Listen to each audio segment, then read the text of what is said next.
कैरीचं पन्हं पिशील का? मी तुला करून देते. कृती कशी करायची ती दाखवते. कच्ची कैरी घेतली, चांगली स्वच्छ धुवून पुसून घेतलेली आहे आणि आता मी सोलाने सालं काढते. कैरी सोलून झालेली आहे.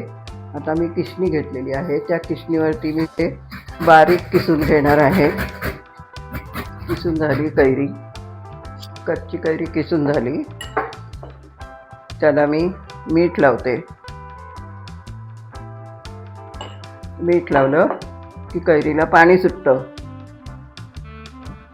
नंतर हे मी पिळून काढते, त्याचा रस काढते. रस हा काढलेला आहे. हे 1 चमचा, 2 चमचे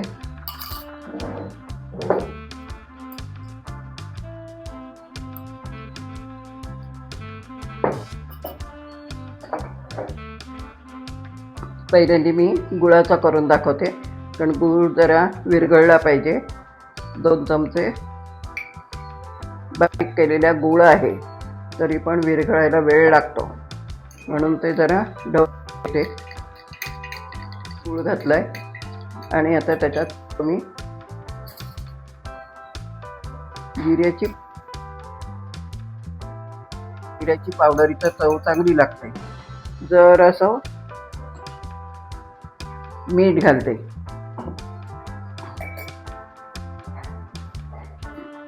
आणि आपण लागेल तसं थंडगार माठातलं पाणी घालते.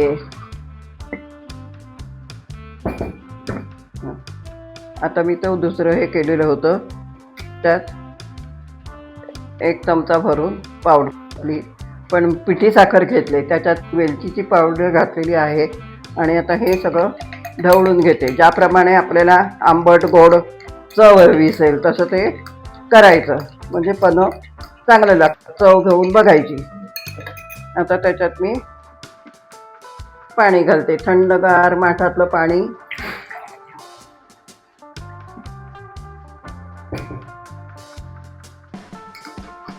आता आपलं पन्हं, कच्च्या कैरीचं पन्हं तयार झालेलं आहे.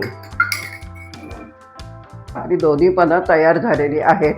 हे साखरेचं पन्हं आहे, हे पण खूप चविष्ट लागतं. आणि हे गूळ घालून केलं आहे. ज्यांना कोणाला गूळ आवडतो त्याने, आम्हाला गूळ आवडतो म्हणून गुळाचं पन्हं केलेलं आहे. ते पण चविष्ट झालेलं आहे.